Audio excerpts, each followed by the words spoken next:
Friends, ಎಲ್ಲರೂ ಹೇಗಿದ್ದೀರಾ? ನಾನಂತೂ ಚೆನ್ನಾಗಿದ್ದೀನಿ, ನೀವು ಕೂಡ ಚೆನ್ನಾಗಿದ್ದೀರಾ ಅಂತ ಅನ್ಕೋತೀನಿ. ಇವತ್ತಿನ ವಿಷಯ ಏನಪ್ಪ ಅಂದರೆ, ನನ್ನ ಮಗನು ಹೊರಗೆ ಜಾಸ್ತಿ ಊಟ ಮಾಡ್ತಾನೆ, ಹೊರಗೆ ಜಾಸ್ತಿ ತಿನ್ನೋಕ್ಕೆ ಇಷ್ಟಪಡ್ತಾನೆ. ಅವನು ಮನೇಲಿ ಕುತ್ಕೊಂಡು ತಿನ್ನೋದಿಲ್ಲ ಜಾಸ್ತಿ. ಮಕ್ಕಳು ಜಾಸ್ತಿ ಹೊರಗಡೆ ತಿನ್ನಲಿಕ್ಕೆ ಇಷ್ಟಪಡ್ತವೆ. ನನ್ನ ಮಗನು ಕೂಡ ಹಾಗೆ ಹೊರಗೆ ತಿನ್ನೋಕ್ಕೆ ಇಷ್ಟಪಡ್ತಾನೆ. ಅವ್ನಿಗೆ ಏನೇ ಹಾಕ್ಕೊಟ್ರು ಕೂಡ ಹೊರಗೆ ಹೋಗಿ ತಿಂತಾನೆ. ಹಾಗೆ ಮಾಡೋದ್ರಿಂದ ಅವನಿಗೆ ದೃಷ್ಟಿ ಆಗಿದೆಯೇನೋ ಅಂತ ನನಗೆ ಡೌಟು. ಚೆನ್ನಾಗಿ ಊಟ ಮಾಡ್ತಿಲ್ಲ ಅವನು. ಅದಕ್ಕೋಸ್ಕರ ಅವನಿಗೆ ದೃಷ್ಟಿ ತೆಗಿತಾ ಇದ್ದೀನಿ. ನಿಮಗೂ ಕೂಡ ಹೆಲ್ಪ್ ಆಗಲಿ ಅಂತ ನಾನು ಹೇಗೆ ನನ್ನ ಮಗನಿಗೆ ದೃಷ್ಟಿ ತೆಗಿತೀನಿ ಅಂತ ತೋರಿಸೋಣ ಅಂತಿದ್ದೀನಿ. ನಿಮಗೂ ಕೂಡ ಸ್ವಲ್ಪ ಹೆಲ್ಪ್ ಆಗಲಿ ಅಂತ ತೋರಿಸ್ತಾ ಇದ್ದೀನಿ. ಈ ಥರ ದೃಷ್ಟಿ ತೆಗೆಯೋದ್ರಿಂದ ಮಗು ಚೆನ್ನಾಗಿ ಊಟ ಮಾಡುತ್ತೆ. ಹಾಗೆ ಹೊರಗಾಗಿರೋ ದೃಷ್ಟಿ ಕೂಡ ಹೋಗುತ್ತೆ ಅವನಿಗೆ. ಕೆಲವೊಂದು ಮಕ್ಕಳು ಕಂಟಿನ್ಯೂಸ್ ಆಗಿ ಏನಾದರೂ ತಿಂತಾ ಇರ್ತವೆ, ಅವ್ರಿಗೆ ಏನಾದರೂ ಐಟಮ್ ಹಾಕ್ಕೊಂಡು ತಿಂತಿರ್ತವೆ ಹೊರಗೆ. ಆ ಥರ ತಿನ್ನೋದ್ರಿಂದ ಏನಾಗುತ್ತೆ, ಹೊರಗೆ ಯಾರಾದರೂ ನೋಡ್ತಿರ್ತಾರಲ್ಲ, ಮಗು ಏನು ಕಂಟಿನ್ಯೂ ಆಗಿ ಉಣ್ಣುತ್ತೆ ಅಂತ ದೃಷ್ಟಿ ಬಿಡ್ತಾರೆ.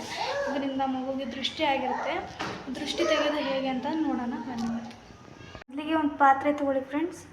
ನಂತರ ಅವನು ಏನೇನು ತಿಂತಾನೆ, ಮಗು ಏನೇನು ತಿನ್ನುತ್ತೆ ಅದೆಲ್ಲ ಹಾಕಬೇಕಾಗುತ್ತೆ. ನನ್ನ ಮಗ ಅನ್ನ ಉಣ್ತಾನೆ. ಫ್ರೂಟ್ಸ್ ತಿಂತಿದ್ರೆ ಫ್ರೂಟ್ಸ್ ಹಾಕಿ, ನನ್ನ ಮಗ ಫ್ರೂಟ್ಸ್ ತಿಂತೋದಕ್ಕೆ ಫ್ರೂಟ್ಸ್ ಹಾಕ್ತಾಯಿದ್ದೀನಿ. ನಂತರ ಏನಪ್ಪ ಅಂದರೆ, ಏನೇನು ಐಟಮ್ಸ್ ತಿಂತಾನೆ ಮಗು ತಿಂತದೆ ನೋಡಿ ಅದನ್ನೆಲ್ಲ ಹಾಕಿ, ಒಂದು ವೇಳೆ ಇರಲ್ಲಪ್ಪ ಅವ್ನು ಪ್ರತಿದಿನ ತಿನ್ನೋ ನಾಷ್ಟ ಇರಲ್ಲ ಅಂದಾಗ ಅದಕ್ಕೇನು ಯೂಸ್ ಮಾಡ್ತೀವಲ್ಲ ಆ ಐಟಮ್ಸ್ ಹಾಕಿದ್ರೂ ನಡೆಯುತ್ತೆ. ನನ್ನ ಮಗ ಉಪ್ಮಾ ರವೆ ತಿಂತಾನೆ ಅವನು. ಹಾಗಾಗಿ ಅವನಿಗೋಸ್ಕರ ರವೆ ಹಾಕ್ತಿದ್ದೀನಿ.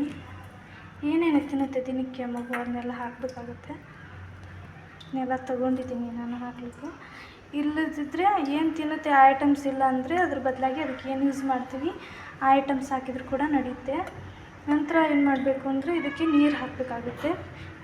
ಎಲ್ಲ ಐಟಮ್ಸ್ ಹಾಕಿದ್ಮೇಲೆ ಮಗು ಏನೇನು ತಿನ್ನುತ್ತೆ ಅದನ್ನೆಲ್ಲ ಹಾಕಿದ್ಮೇಲೆ ಇದಕ್ಕೆ ನೀರು ಹಾಕಬೇಕಾಗುತ್ತೆ ಪಾತ್ರೆಗೆ. ನೋಡಿ, ಇದ್ರ ತುಂಬ ನೀರು ಹಾಕಿ, ತುಂಬ ನೀರು ಹಾಕಿ ಬಿಡಿ. ಆಮೇಲೆ ಏನು ಮಾಡಬೇಕಂದ್ರೆ, ಒಂದು ಚರಿಗೆ ತೊಗೋಬೇಕು. ಇದಕ್ಕೆ ಈ ಥರ ಸುಟ್ಟು ಮಗುವಿನ ಮುಖದಿಂದ 3 ಸತಿ ಇಳಿದೋಗಿರಿ ಮಾಡಿ ಇದನ್ನ ಹಾಕಿಬಿಡಿ.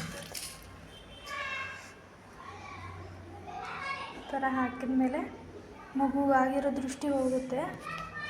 ಈ ಥರ ಮಾಡಿದ್ಮೇಲೆ ನೋಡಿ ಮಗು ಈ ಥರ ಊಟ ಮಾಡುತ್ತೆ ಅಂತ. Thank you.